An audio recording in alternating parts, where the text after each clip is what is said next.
nous avait dit, vous allez voir, quand elle va commencer les hormones, là, elle va devenir joyeuse, ça va la libérer. Mais ça n'a pas fait ça, pas en tout. Quand on transitionne, il y a beaucoup de monde qui nous accueille. Il n'y a personne qui nous remet en question en tant que tel. Après, je pense que c'est la 3e rencontre, elle m'a dit, maman, elle dit...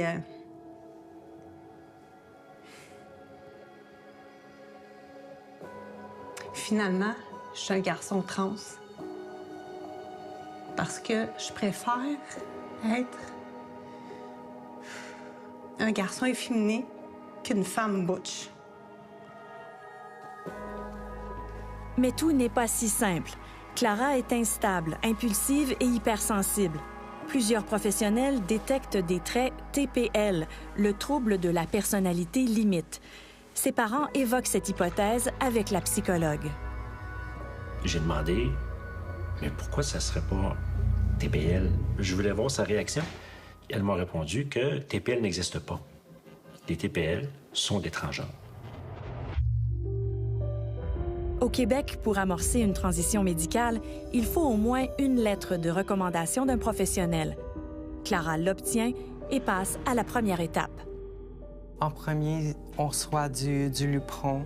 C'est des bloqueurs d'hormones. Ça stoppe la puberté.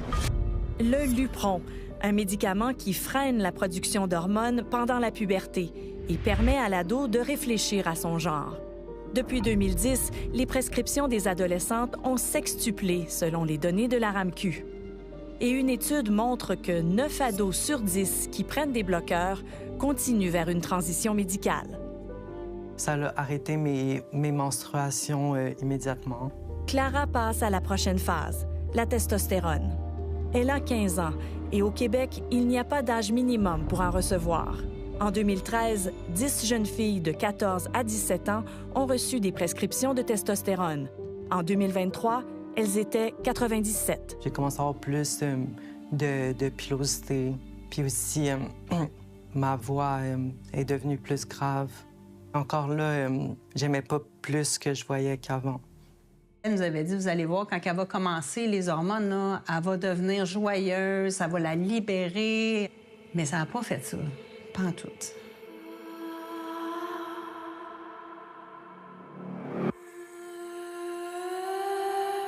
Le changement a continué, mais je voyais pas le bienfait sur sa santé. Il n'y a rien qui changeait. C'était juste douloureux. On a tout le temps derrière la tête comme elle peut se suicider. Là.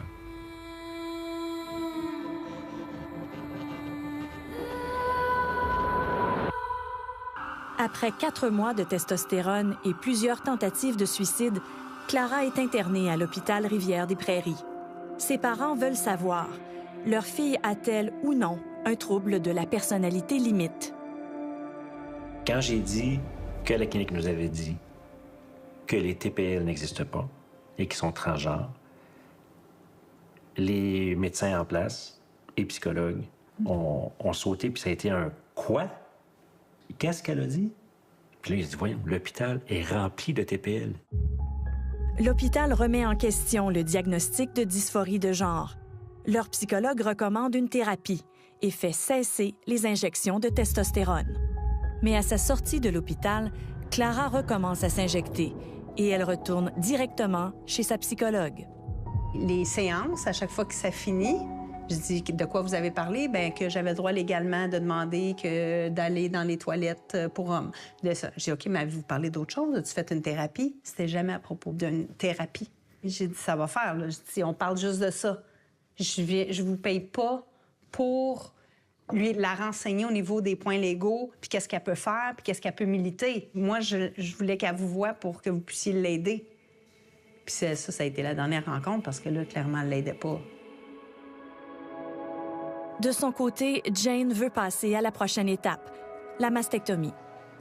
C'est sûr, le fait que je voyais les autres gars autour de moi qui étaient en chest sur le bord des piscines, j'étais comme, je me sens gars à moitié. Je sens que c'est pas authentique.